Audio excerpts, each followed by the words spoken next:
Salut, c'est Cyril de Hub de Fou, j'espère que tu vas bien. Aujourd'hui on se retrouve pour un nouveau podcast pour voir ensemble comment tirer son épingle du jeu en crypto-monnaie. Je vais te donner mon avis là-dessus, je vais t'expliquer comment et qui peut tirer son épingle du jeu de manière colossale sur la crypto-monnaie. Reste à l'écoute, tu vas comprendre ça. Avant ça, tu connais le truc, tu cliques sur le bouton s'abonner, tu vas dans la description, il y a un lien, ça s'appelle rejoindre mes contacts privés, tu cliques dessus, tu mets ton email et tous les matins tu reçois un podcast à forte valeur ajoutée avec des informations qui vont changer ta vie et ton business. Crois-moi. Également dans la description, tu auras le groupe Telegram. Le groupe Telegram, c'est un endroit où je te partage ma vie pro, ma vie perso. Je te partage, en fait, c'est un peu le réseau social de Web de Fou dans lequel t'as tout. Je te partage des stats, des tests. Enfin, il y a un peu tout si tu veux suivre un peu ce que je fais, comment je le fais, où je le fais, quels sont les résultats, les machins. C'est un terrain de jeu d'information. Donc à toi de voir, tu cliques, tu rejoins Telegram et puis, on y va.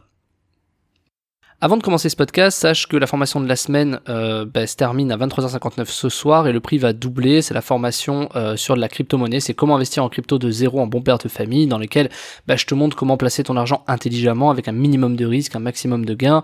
J'essaie de te montrer comment moi comment moi je raisonne, pourquoi j'ai fait ces placements, qu'est-ce que c'est, pourquoi, à quoi ça sert. Il y a vraiment tout. Je te fais des partages d'écran, je t'explique les choses. Il y a même une partie sur tableau blanc dans lequel je te donne les théories. Ensuite on fait la pratique. Comment est-ce que on fait du yield farming intelligemment, pourquoi est-ce qu'on fait du stacking, la différence entre les deux par exemple, comment est-ce qu'on fait pour faire transiter de l'argent, comment il y a comment on importe des tokens sur les MetaMask. Bon, ça c'est des trucs de base, mais voilà, il y en a pour tout le monde en fait. Et je t'explique comment est-ce qu'on les stratégies financières que moi j'utilise et comment je m'en sers et comment ça me permet d'avoir un effet boule de neige pour générer de l'argent. Bref, la formation est dans la description, c'est comment investir en crypto de zéro en bon père de famille. J'insiste sur le en bon père de famille.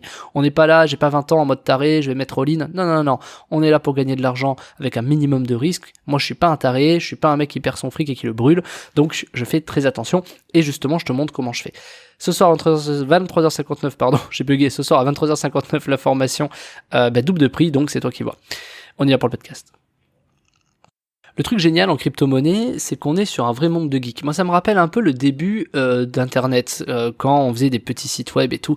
Moi, j'avais 10 ans, même pas 9 ans, c'était le début d'Internet, et que ça même pas 8 ans, 7 ans, où justement, je touchais un peu à l'ordinateur, etc. J'avais un Windows 95 à l'époque. Et ce qui était assez fou, c'est que, tu vois, t'apprenais en fait à... tu faisais partie d'une petite secte, tu vois, de personnes qui avaient un ordinateur, c'était pas tout le monde, etc. Et on appelait ça les geeks à l'époque. Alors maintenant, c'est un peu galvaudé, et c'est même un peu, ce terme veut un peu tout et rien dire. Mais à l'époque, c'était, tu sais, t'as un ordi, t'es un malade, quoi. Tu vois, t'as des lunettes, t'es boutonneux, t'es machin. Bon. Et, le truc, c'est que, il y avait une petite communauté de gens, tu vois, qui étaient vraiment en avance. Et eux, ils ont su à l'époque tirer leur épingle du jeu. C'était, en gros, ceux qui comprenaient comment faire des sites. On va dire, à l'époque, c'était un peu des... Aujourd'hui, on appellerait ça des développeurs. À l'époque, c'était pas tout à fait pareil. Bien que, si, ça a toujours été du développement. Mais il fallait apprendre certaines logiques, etc. Ce qui n'était pas accessible à tout le monde. Alors qu'aujourd'hui, tout le monde peut comprendre du HTML, du machin, tout ça. Alors que c'est la même chose qu'à l'époque. Mais à l'époque, je sais pas, apparemment, on avait du mal. Donc, comme quoi, tout est accessible. D'ailleurs, j'ai une phrase qui dit, tu sais, quand tu fais des études, tu peux faire n'importe quelle étude. Hein. Tu peux faire médecine, tu peux faire un truc du BTP, tu peux faire tout ce que tu veux. Il suffit juste d'avoir un peu de motivation. Je veux dire, on n'est pas plus bête qu'un autre. Il faut juste comprendre certains rouages et s'y intéresser pour se spécifier ou en tout cas pour apprendre le sujet. Et donc là où c'est génial sur la crypto-monnaie, c'est qu'aujourd'hui, le monde, maintenant, je pense, appartient aux développeurs. Ton téléphone, les algorithmes, la crypto-monnaie, le monde appartient aux développeurs. Le langage utilisé le plus dans la crypto-monnaie, tu le sais peut-être, c'est Solidity. Solidity, c'est un langage de programmation qui te permet de faire beaucoup de choses. Alors, tu as aussi du C++, si je dis pas de bêtises, je crois que c'est sur Wax, si je dis pas de bêtises. T'as différents types de langages différents, en fait, qui te permettent de développer sur la blockchain. Donc, dès lors que tu sais un peu développer, c'est cool, quoi.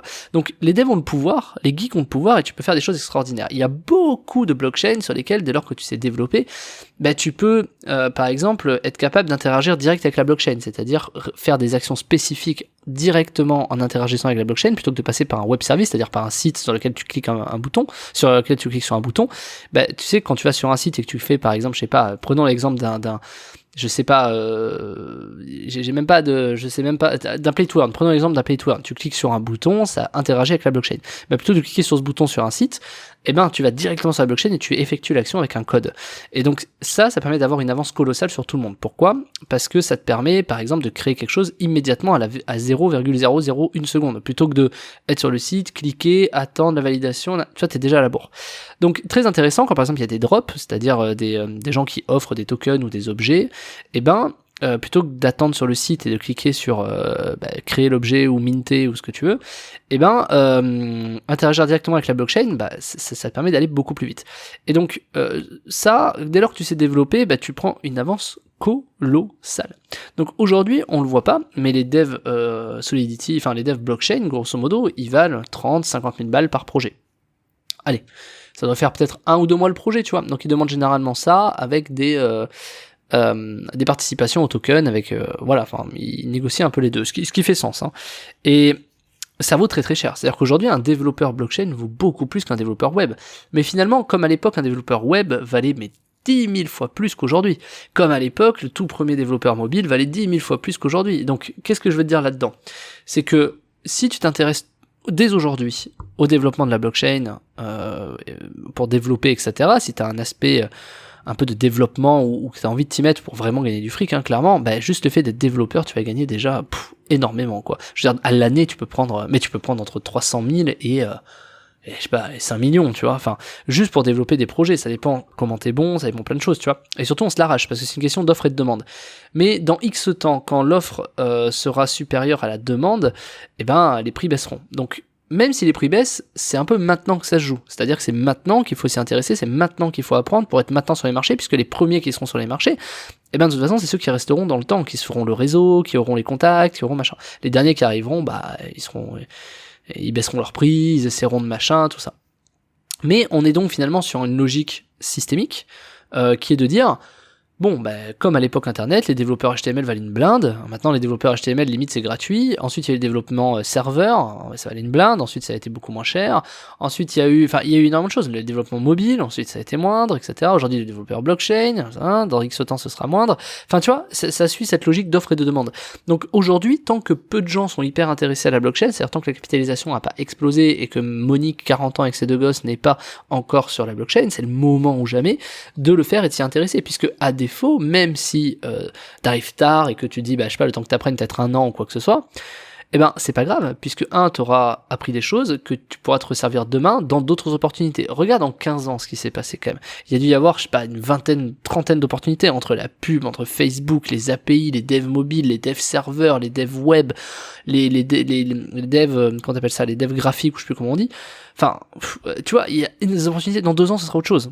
Donc c'est pas grave, parce qu'à partir du moment où tu apprends Solidity ou autre, ça te servira toujours. Donc, prenons un autre exemple, c'est les graphistes. Moi, les graphistes, personnellement, j'ai toujours dit, ça sert à rien. Je m'explique.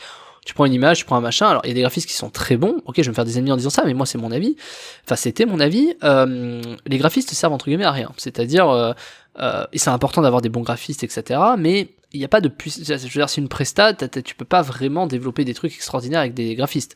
Autant avec des développeurs web, tu peux imaginer des process, des machins, mais je veux dire, un graphiste, il fait des graphiques, quoi. Enfin, il fait des images, quoi. Tu vois, je veux dire, il n'y a pas de valeur ajoutée si ce n'est visuel. Donc, il n'y a pas de process ou quoi que ce soit. Le truc, c'est que tu regardes maintenant dans les NFT avec la crypto-monnaie, les graphistes ont repris le pouvoir, quoi. Les graphistes ont repris le pouvoir. Genre aujourd'hui, un graphiste, ça s'arrache à peau d'or. Enfin, je sais même pas combien. Franchement, je sais pas, mais énormément. Des très bons graphistes. À l'époque, pareil, au début du web, quand t'avais des trucs un peu sympas, ça valait une blinde. Et là, tu vois, il y a eu une transition où les graphistes, ils valaient plus trop grand chose. Mais tu vois, pour te dire que c'est cyclique et que ça dépend des projets. Donc en fait, même si aujourd'hui tu t'y mets, c'est ça que je veux argumenter, même si aujourd'hui tu t'y mets, même si dans 1 an ou 1 an et demi, c'est peut-être trop tard, ou 2 ans, je sais pas, on s'en fiche, tu vois, à mon avis, ce sera pas le cas avant 10 ans, mais je veux dire, tu peux y aller tout de suite les yeux fermés, à mon sens, mais aller apprendre Solidity, c'est important. Mais, même si c'est pas pour la blockchain dans 1 an ou 2 ans parce qu'il y aura autre chose, il y aura autre chose. Et ça, c'est important, tu vois, t'as toute une vie pour apprendre plein de choses, et je trouve que c'est important d'y aller, quoi. Voilà. En tout cas, c'est mon avis, et c'est pour ça que je pense qu'aujourd'hui, en crypto-monnaie, on peut vraiment, tu vois, des graphistes qui arrivent dans la blockchain, dans la crypto-monnaie, à se démarquer. Tu vois, on n'est pas dans un truc compliqué, on n'est pas dans un oui, mais il faut développer des trucs. Enfin, il y a un graphiste, il fait des beaux trucs, boum, on vend des NFT. Tu vois, c'est quand même fou. Demain, ce sera quoi? L'instrument de musique, tu vois?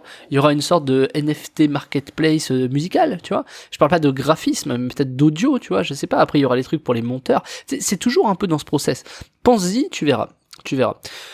Voilà, écoute, fin de semaine. Je te rappelle une dernière fois que la formation de la semaine, comment investir en crypto de zéro en bon père de famille, est disponible et que ce soir à 23h59, la formation double.